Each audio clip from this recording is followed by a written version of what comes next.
ng National Ministry Team composed of Pastor Rex, Pastor Aaron, and Pastor Eugene. And we also bring our congratulations.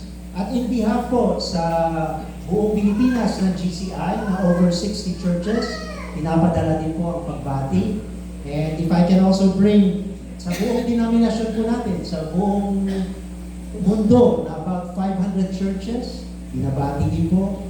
And in behalf of the greater, the whole body of Christ, I think everybody, the body of Jesus is celebrating its 20th anniversary. Ito po ang sunod ko po na itatanungin ay ang ating Diyos hindi niya po kailangang tanungin. Pero kung sana po ako ay mapagbigyan ninyo dahil ako po ay hindi Diyos, kita-kita niyo naman. So may mga tanong po ako na kung sana pagbigyan niyo po ako. Hingin ko po kung sino po ang mga manggagawa na naglingkod dito sa Putmon mula sa simula or anytime somewhere in between the 20 years na kayo po ay pumunta dito para maglingkod bilang manggagawa. Pwede po, hingin ko lang po para sa akin lang po na makita ko po ang mga naglingkod ko dito, mga manggagawa ng Diyos. Pwede po ba na pagbigyan niyo ako at tumayo po kayo?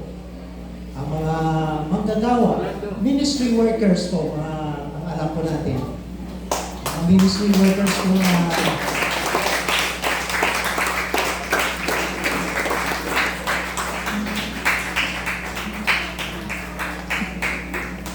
maraming salamat po sa nakikita ko po kayo at dahil kasama po kayo sa pinapasalamatan ng church sa inyong pong pagmamahal sa ating Panginoong Hesus, pagmamahal niyo po sa simbahan. Meron pa po ako isang hingi. Hingin ko naman po, sino po ang taga rito, taga Putmon, natawag po ninyo ito ang church po ninyo. Taga Putmon po at dito po kayo nag-church. Pwede ko rin po hingiin na makita po yung mga magagandang mukha. Pwede po.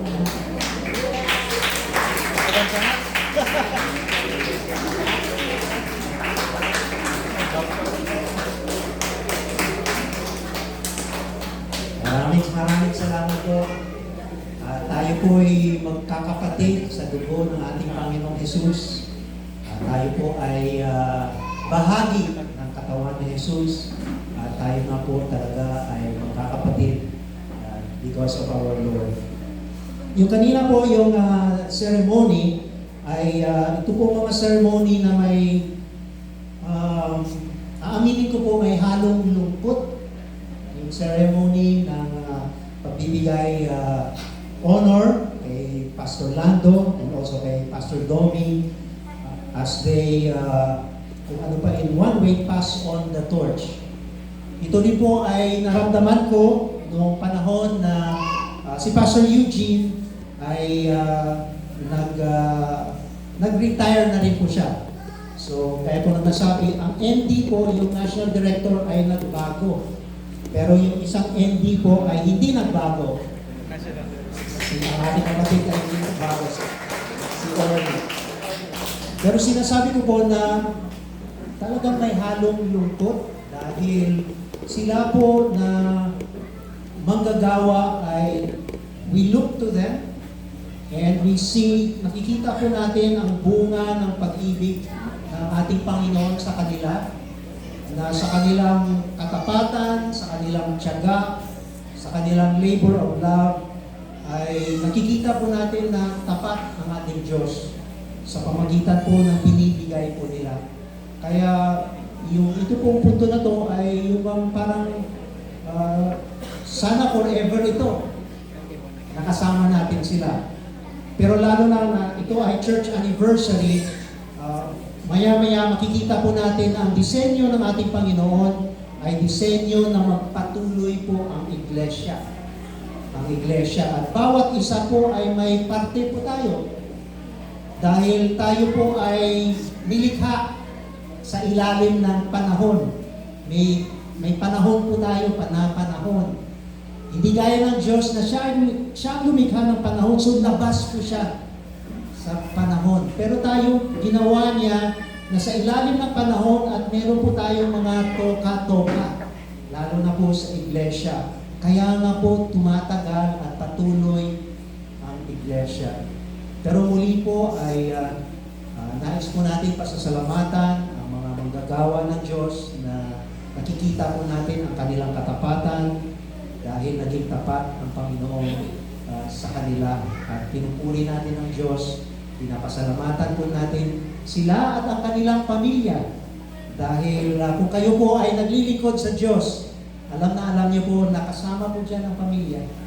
Kasama ang misis, kasama ang mister, kasama ang mga anak. At dapat po yan ay balanse po yan na sa ating pong paglilingkod sa Panginoong Yesus. Ngayon po ay yung aking nais po dalhin sa salita ng Diyos ay nais ko po balikan dahil ito po ay 20th anniversary. Bago po ako tumalon po doon, ay meron ba pong 20 years old dito? 20 years old. Meron po ba? Okay. 20 years old. Totoong 20 years old, para makita po natin na ito po yung sukat parang ng 20 years old. Oh, baka wala. Sino yung medyo malapit? 21 o 19? Meron ba 21? 19? O nahihiya na. Pero maka-imagine po kayo na may kilala kayo na 20 years old? Malamang, meron kayong kilala na 20 years old. So yun na po yung haba at tagal ng kapatiran dito ng samahan. At that's ganun na katagal ang gawain po dito. Sa akin ipalagay, sa 20 years na yon ay meron po dito na nabiyayaan dahil sa samahan po dito. Meron po dito na naging blessing sa inyo ang iglesia ng ating Panginoong Yesus dahil nandito. At ngayon po ay gusto ko po dalhin tayo sa halos unang anibersaryo ng iglesia. Yun po ang tutukan ko po at ihalintulad po natin gaya ng 20th anniversary kasi napapaloob po tayo sa malaking disenyo ng ating Panginoong Yesus tungkol sa iglesia.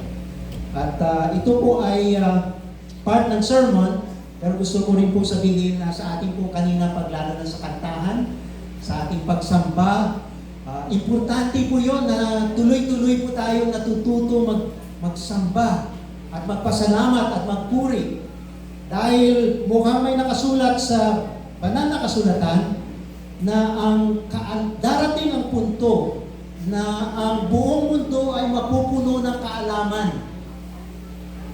Ibig sabihin, parang hindi na tayo kailangan matuto pa o dagdagan ng kaalaman. Ibig din sabihin na kami na nagsisermon, mawawala na ng trabaho pagdating ng panahon na yon dahil puno na ng kaalaman. Pero makikita po natin ang pagsasamba, ang pagpupuri sa Diyos ay magtuloy-tuloy at hindi ihinto. Kaya yun po sa ating magkakapatid na ang pagsamba ay isang bahagi ng kahit buhay natin po dito ngayon na maganda, na magpatuloy. Ito po ay parang practice para sa eternal, walang hanggan na pagpuri natin sa Panginoong Jesus. So ngayon po, sa bahagi na maaring hihinto pag ang kaalaman ay mapuno na. So ang aking pong nais ipalabas sa projector ay galing po sa Mateo at ito po ay kung ano pa yung prophecy, pangako ng ating Panginoong Yesus na patuloy na nagkakatotoo.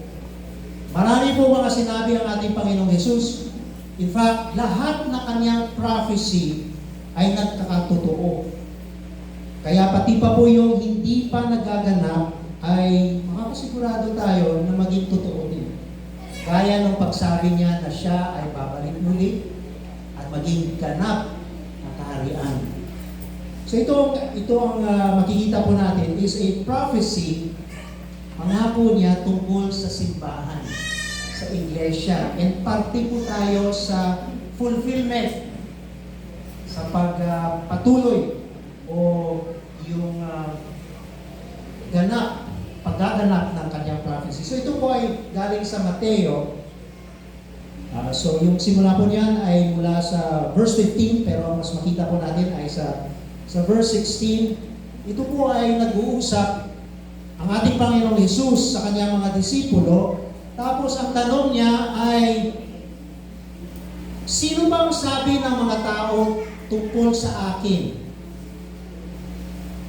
Tapos may tanong din siya, sino ba ako sa inyo? Yun po ang tanong ni Jesus. Sino ako?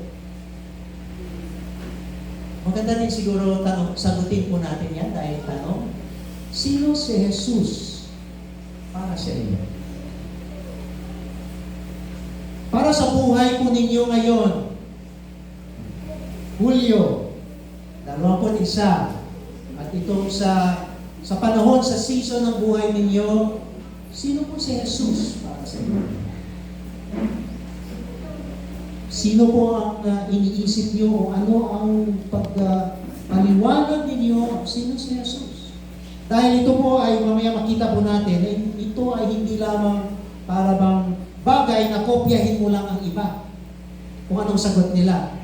Ito ang tanong ni Jesus ay may pagtanong na meron siyang binibigay na karanasan sa bawat isa, parang tuloy-tuloy nakikilala natin siya.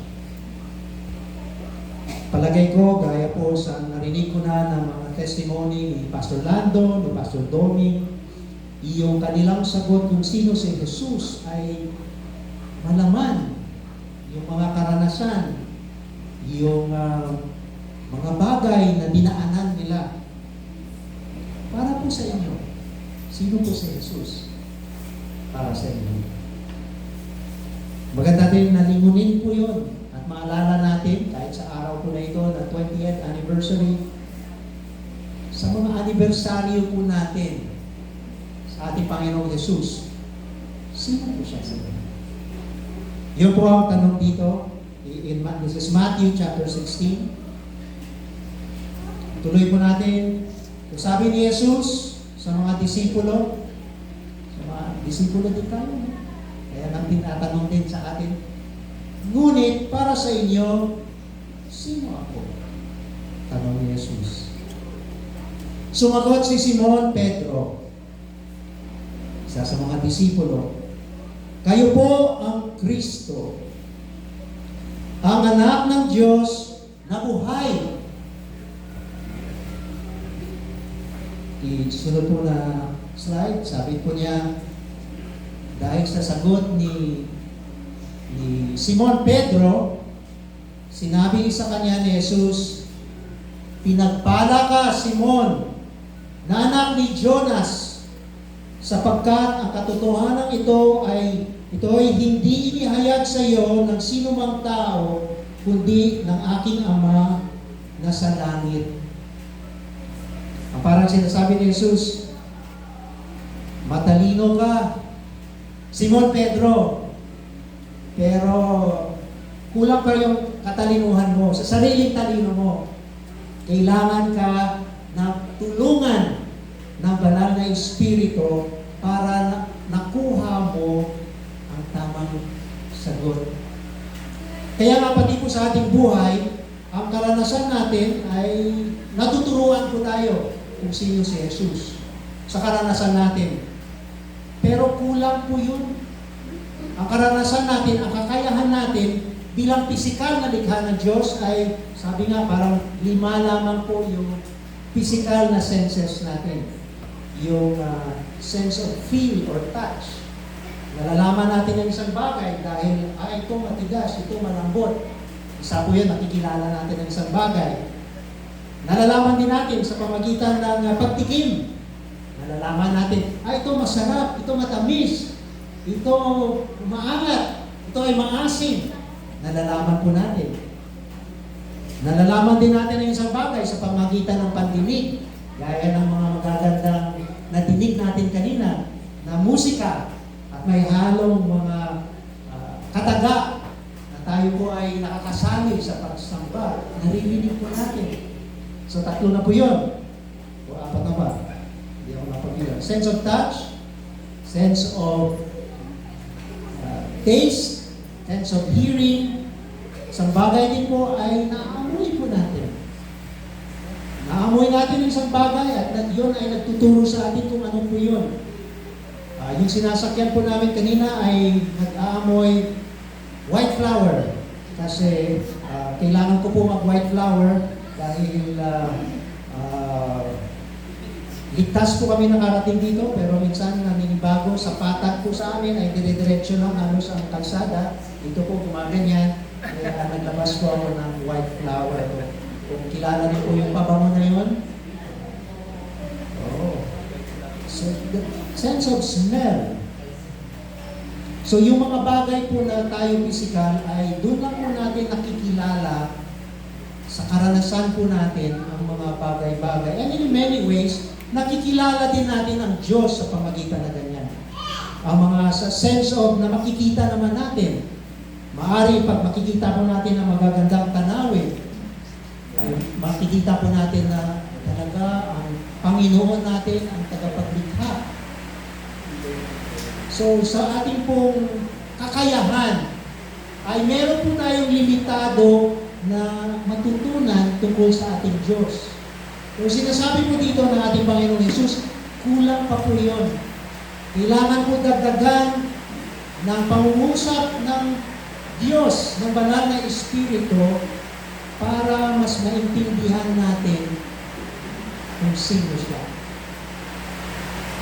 At halos sigurado po ako, ang lahat po ng manggagawa na naglilingkod sa Diyos ay nangusap po sa inyo. Ang ating Panginoon, ang banal na Espiritu. Kaya nga, ang pag-ibig ng Diyos sa inyo ay hindi lamang sa inyo lamang. Nakilala ninyo ang Diyos sa kanyang pangungusap, kaya na pangungusap sa kay Simon Pedro. Kaya yun ay dumaloy sa inyo ang pag-ibig ng Diyos at naglingkod po dito. Ganon din po sa tumatawag ng itong samahan dito. Ito ay home church or bahay, simbahan. Yun din po ang ating paniwala na kung naiintindihan po natin ang mga salita ng Diyos, ibig sabihin, buhay na gumagalaw sa inyo, sa atin. At nangungusap ang Diyos. At pinapasilip at dinadagdagan. At binibigyan po tayo ng panampalataya na makikilala kung sino ang Diyos. Tingnan ko po kung may sunod na po yan. Verse 18. At sinasabi ko sa iyo, ikaw ay Pedro. Ngayon, ito po ay Tagalog na po ito, no? Kahit tingnan po natin ito sa English, ay hindi po natin makuha ang punto gaya sa original na salita. Kasi sinulat po ito sa Grego. Ang nasulat po doon, sinabi ko sa iyo, ikaw ay Pedro. Pangalan niya nga po yung Pedro. Pero sa salita mong Grego, ang ibig po sabihin ng Pedro or Petros, yun po, ang ibig po sabihin nun ay bato. Pero ang Petros ay maliit na bato. Sa atin, pag sinabi ko bato, basta matigas, bato yun. Kung ganito kalaki, bato yun. Kung ganito kalaki, bato. Kung isang bundok, bato pa rin. Pero sa lingwahe ng sinulat na ito, manamnaman po natin na may ibig sabihin ng ating Panginoon Jesus. Kasi sabi niya, ikaw ay si Pedro. Ibig sabihin, bato. Pero ibig sa salita po nun, maliit na bato. At sa ibabaw ng batong ito, sa Grego naman, ang nakalagay ko doon, Petra. So, ang pangalan ni Simon Pedro, Petros, maliit na bato. Sa ibabaw ng Petra, ang ibig ko sabihin nito, napakalaking bato, isang bundok na bato, yung hindi mayayanig, yung hindi talagang permanente. Kasi bato. Sa ibabaw ng batong ito ay itatayo ko ang aking iglesia. Ibig sabihin, ang iglesia, ang katawan ni Jesus, ang Grace Communion, Mount Pulangi, Albay, yung Mountain of the Lord Church, ay disenyo, ang arkitekto, ang engineer, ang nagplano, ang may-ari ng iglesia ay ang Diyos po natin. Kanya po itong design. The church. So hindi lamang po tayo yung tayo po ay nagdidiwang ng 20 years anniversary, pero pag titingnan po natin ang ating Diyos, tayo po ay bahagi ng mas malaki na plano ng Diyos. At ito po ay tumatakbo na ng halos 2,000 taon. Dahil nung nagsimula po ang iglesia, ay almost 2,000 years ago na siya. At sinabi ko sa iyo, ikaw ay si Pedro, maliit na bato, at sa ibabaw ng bato, the bigger rock. Who is that bigger rock? This is Jesus. I think may mga kanta tayo na Jesus is our firm foundation. He is our rock and refuge. Siya ang matibay na bato na masasandalan natin sa lahat ng panahon. Siya ang kinakapitan po natin, lalo na sa oras ng kahirapan o paghihirap. Sa ibabaw ng batong ito ay itatayo ko ang aking iglesia, at ang kapangyarihan ng kamatayan ay hindi magtatagumpay laban sa kanya. Ibig sabihin, death, kamatayan ay hindi magpapapigil, walang makapigil sa iglesia. Sa totoo lang, ang kamatayan ng ating Panginoong Yesus ay hindi yon nagpatigil sa iglesia. Nagpatuloy pa nga at lalong lumagok ang iglesia dahil sa kamatayan ng ating Panginoong Yesus. So ito po ay magandang tingnan natin na sa pag-celebrate po ng 20 years anniversary, tayo po ay natutuwa sa gawain ng Diyos dito. Sa gawain sa bawat isa, sa pagkakataon na makapaglingkod sa ating Panginoong Yesus at maglingkod sa kapwa in the 20 years na natatag ang church na ito. Sana din makikita po natin, nakaparte po tayo ng mas malaking gawain. At meron po itong pinupuntahan. Meron po itong simula. Meron po itong pupuntahan. Hindi ko lang alam ngayong 2024 kung saan tayo banda sa plano ng Diyos. Kung malapit na po tayo sa dulo, sa pagbalik ng ating Panginoong Yesus, o matatagalan pa, hindi ko po alam. Pero nandito po tayo, kasama po tayo dyan sa takbo ng panahon na may plano ang Diyos. Kaya, the church, ang iglesia ay magpatuloy. Paano ang iglesia ay magpatuloy? So, dito ko siguro po nais na tapusin ang sa mensahe po natin na may mga bagay na gawain sa disenyo ng ating Panginoon para magpatuloy. Hindi po natin bit-bit lahat. Tayo po ay sumasali sa ating Panginoong Yesus na ganap po ito na mangyari. Ano po yung mga bagay na sasalihan po natin pagkakataon? Unang-una ay pag tayo po ay merong simbahan, iglesia, gaya po nito dito, Importante po na tayo po ay sumasali. Kasama po tayo. Kasama po tayo na sumusuporta. Dahil paano magpatuloy ang isang iglesia kung hindi nasusuportahan? So kayo po na dito sa Otmon, salamat po doon sa nakita ko po na mayroong tumayo na mga manggagawa, taga Otmon, at kasama din kayo tumayo nung yun nga, yung grupo ko dito sa Otmon. Yan ang nagpapakita na mayroong suporta ang local church.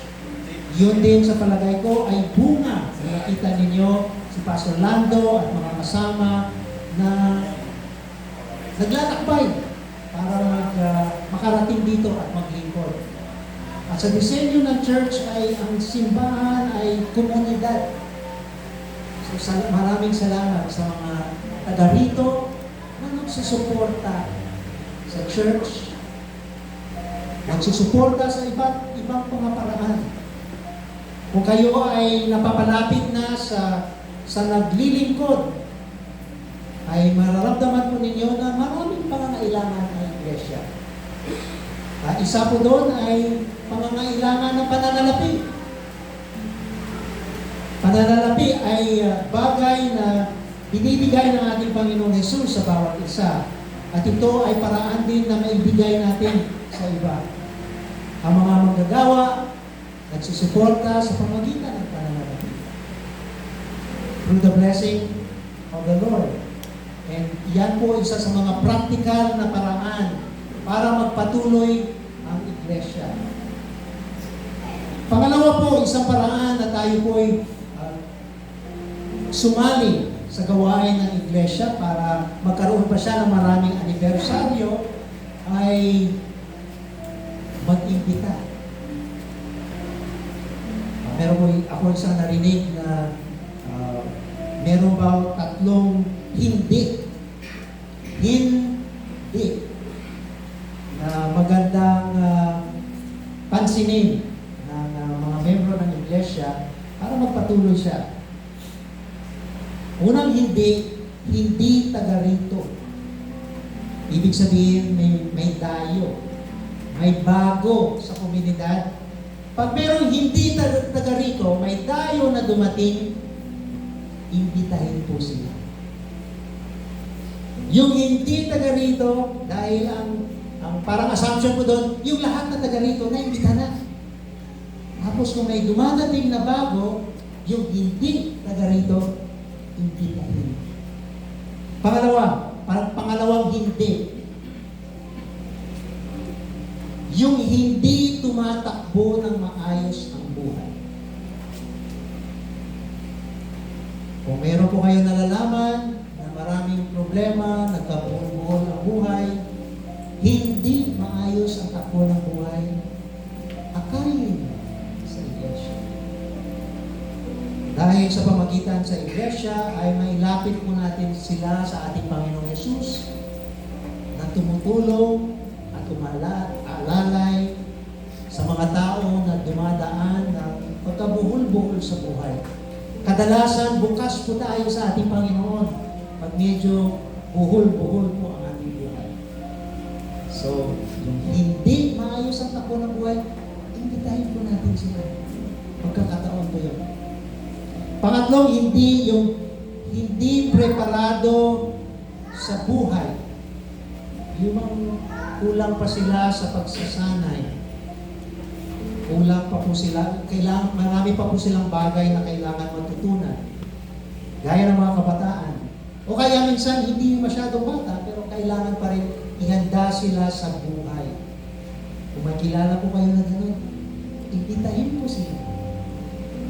Imbitahin po sila sa iglesia. So, para po sa iglesia, dalawang bagay na po ang sinabi ko, yung pagsuporta, lalo na sa pananalapi, ay isang biyaya ng ating Panginoon. May kwento nga po dyan sa pananalapi na tayo lahat po na kung kailan man tayo nagsimula sa Panginoon, may nauna na sa atin na nagbigay ng pananalapi para pagdating natin sa iglesia yung upuan na po yan, bayad na. Kaya po tayo na napasama sa bahay-simbahan. Dahil may nauna na po sa atin na nagbigay ng pananalapi para yung upuan po natin ay maging libre na. Makakaupo po tayo. Kaya tayo rin ngayon sa ating henerasyon, habang tayo po ay nabubuhay at sinama na sa iglesia, pwede po natin din gawin yun para sa susunod sa atin. Sa mga darating na mga hindi na iniimbitahan. Para sa pagdating nila ay maluwag sila na tanggapin at makaupo sa upuan na hindi nila kailangan bayaran dahil nag-ambag na po tayo. So, yung una po yung sinabi na pagsusuporta sa church. Pangalawa po yung pag-imbita.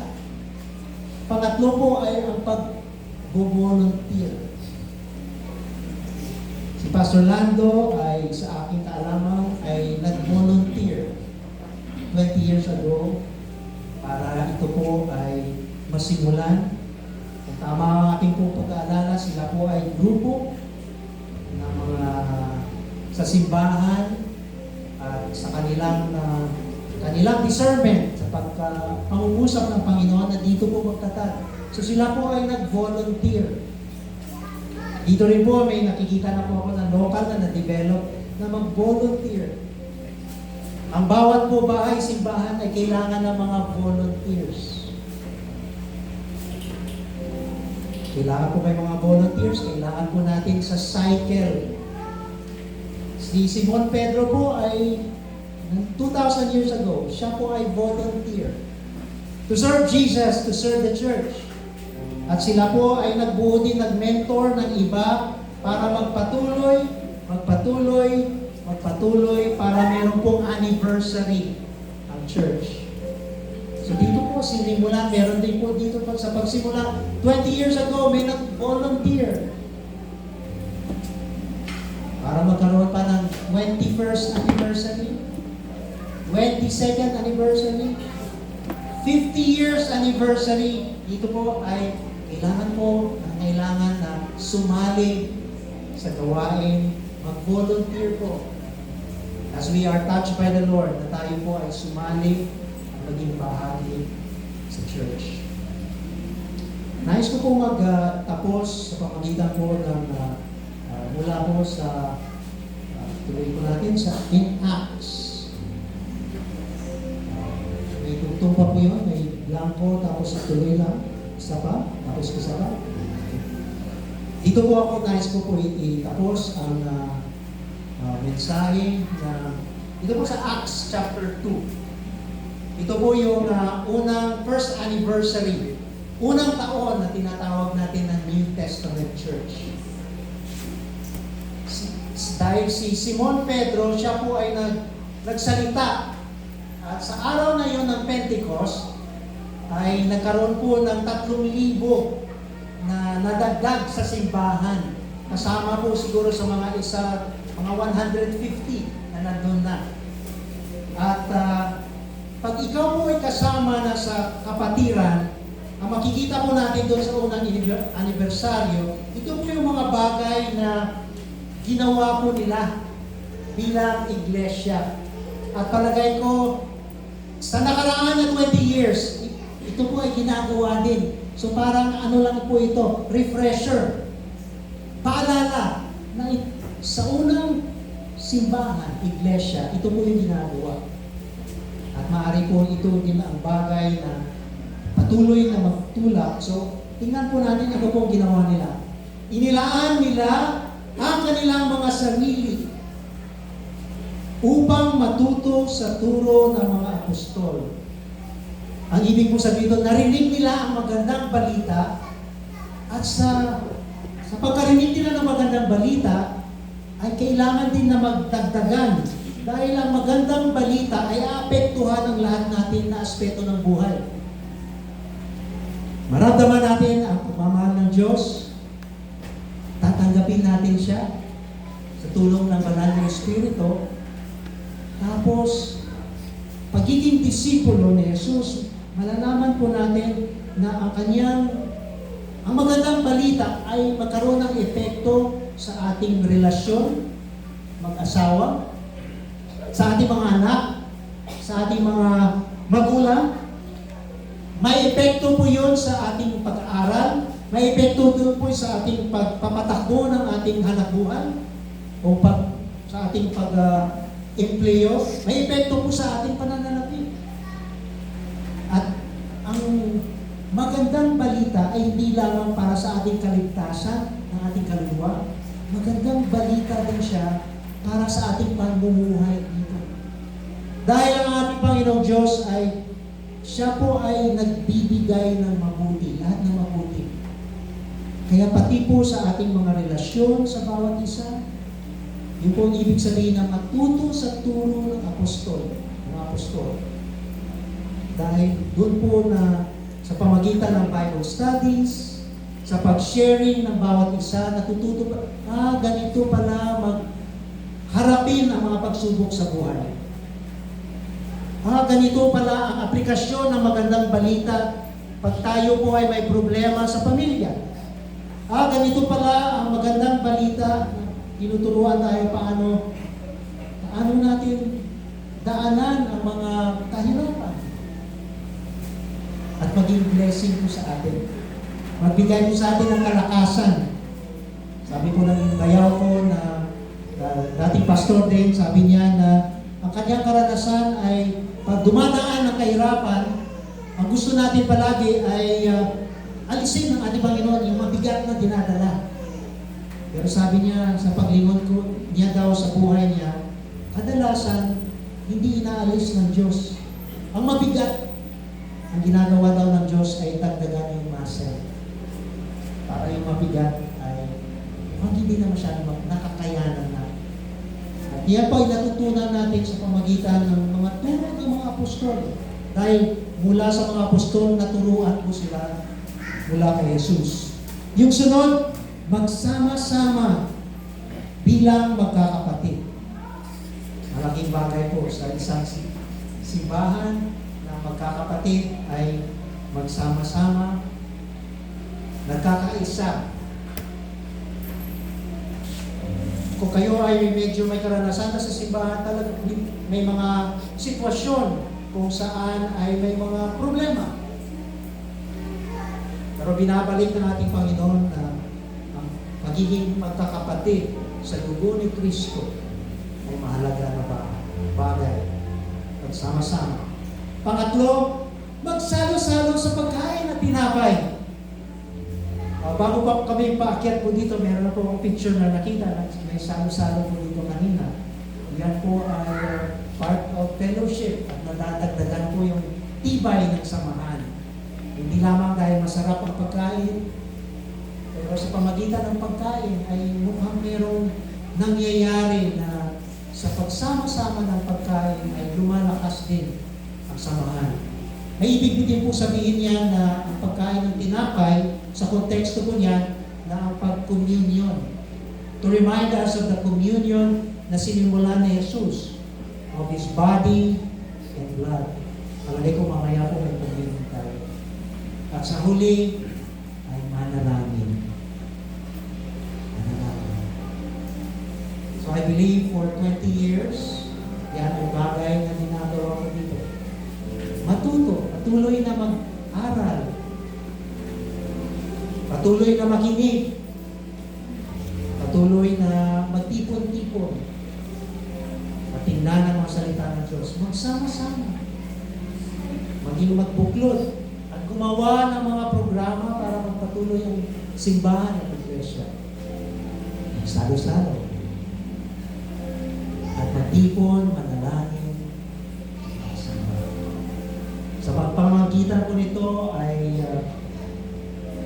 sana makita po natin muli na tayo ay bahagi ng mas malaki at malawak na disenyo ng ating Panginoon Jesus.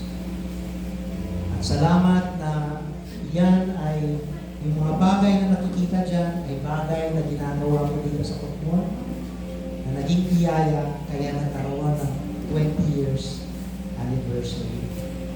So God bless this congregation. God bless the brothers and sisters who labored who gave, who sacrificed, who allowed the love of Jesus to flow through them to the community. God bless the local kapatiran, mga membro ko dito sa Kutmon. Mahal ko kayo ng Diyos. Kanina nung kumakanta po tayo, sumagi po sa isip ko, uy, nasa tuktok po tayo ng bundok. Mukhang mas malapit tayo sa langit. But the Lord loves you. And I hope that naramdaman niyo po yan sa pamagitan mga manggagawa na naglilingkod dito. At sa inyong pagkaranas ng tunay na pag-ibig ng Diyos, magpatuloy po kayo na ang pag-ibig ng Diyos na natanggap ninyo ay yan po ay hindi, ay para sa inyo. Pero hindi lamang para sa inyo. Ang mabuting balita ay para po sa lahat. Patuloy po natin na ibahagi. Ipakita. Parang iba pa po na hindi nakakakilala, hindi nakakaranas, hindi pa naabot ng magandang balita. Sila din ay mabibigyan. God bless Kutmon Church. We love you. In behalf of Grace Communion, we praise God for you. We honor you your faithfulness. We celebrate your 20th year anniversary. God bless you.